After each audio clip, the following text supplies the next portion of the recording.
राधे राधे सभी को। कैसे हैं आप सभी? आशा करती हूँ बांके बिहारी जी और हम सबकी प्यारी दुलारी लाडली राधा रानी की कृपा से आप सभी स्वस्थ एवं मंगलमय होंगे।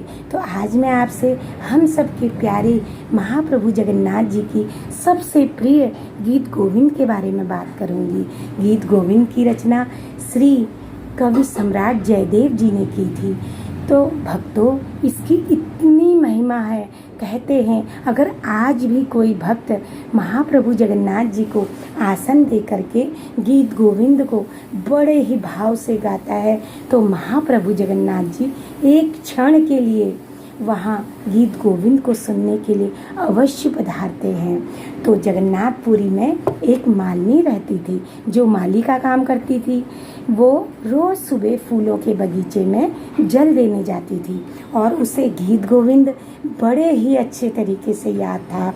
तो वो क्या करती थी, जब बगीचे में जल देने जाती थी तो जल देते देते बड़े ही भाव से श्रद्धा से गीत गोविंद को गुनगुनाती थी। तो आपको तो पता ही है हमारे महाप्रभु जगन्नाथ जी को गीत गोविंद कितना प्रिय है। जब महाप्रभु जगन्नाथ जी के कानों में गीत गोविंद की गुनगुनाहट गई तो उनसे रहा नहीं गया। वो वहीं बगीचे में आगे आगे मालिनी फूलों में जल देती और पीछे पीछे महाप्रभु जगन्नाथ जी चलते और गीत गोविंद को सुनते। उसे पता ना चले इसलिए हमारे महाप्रभु जगन्नाथ जी कांटों के बीच में से भी निकल जाते थे।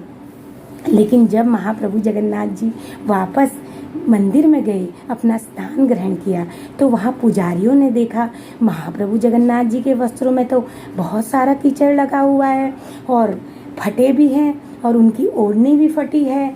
तो बोलने लगे, प्रभु ये आपकी कौन सी लीला है? इतने में वहाँ राजा भी पधार गए। तो पुजारियों को चिंता होने लगी, अब राजा तो गुस्सा करेंगे हम पे। तो महाराज ने पुजारियों को बहुत डांटा और कहा, ये आपने क्या किया है? प्रभु को ऐसे वस्त्र क्यों धारण कराई? ये कैसे हुआ?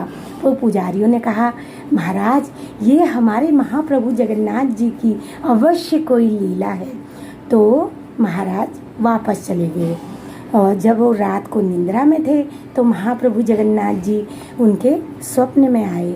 तो महाराज ने कहा, प्रभु आपके वस्त्रों में कीचड़ कैसे लगा और आपकी ओढ़नी वस्त्र कैसे फटे?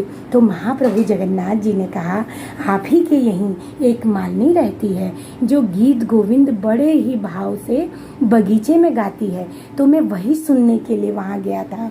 तो वहीं मेरे वस्त्रों में कीचड़ भी लगा और मेरे वस्त्र वहीं फट गए। तो महाराज ने कहा, ठीक है प्रभु। तो अगले दिन महाराज फिर मंदिर में गए तो उन्होंने पता करा कि वो मालिन कौन है। तो वो उन्हें पता लगा, उन्होंने उसको मंदिर में बुलाया और गीत गोविंद गाने के लिए कहा। तो उस मालिन ने गीत गोविंद इतने भाव से गाया कि हमारे महाप्रभु जगन्नाथ जी बहुत खुश हो गए और हमारे प्यारे ठाकुर जी नाचने लग गए गीत गोविंद को सुनते सुनते। तो भक्तों, ये है गीत गोविंद की महिमा।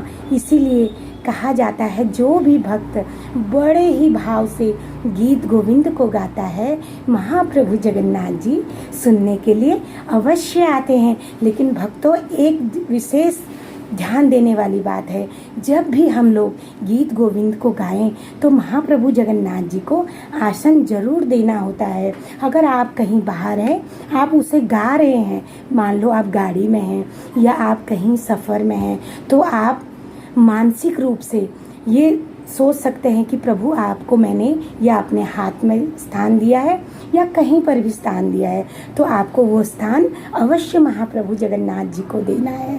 तो भक्तों, अगली वीडियो में मैं आपको गीत गोविंद के अष्टपदियों को सुनाऊंगी। राधे राधे। अगर आपको अच्छा लगा तो please like share and subscribe जरूर करिएगा। राधे राधे।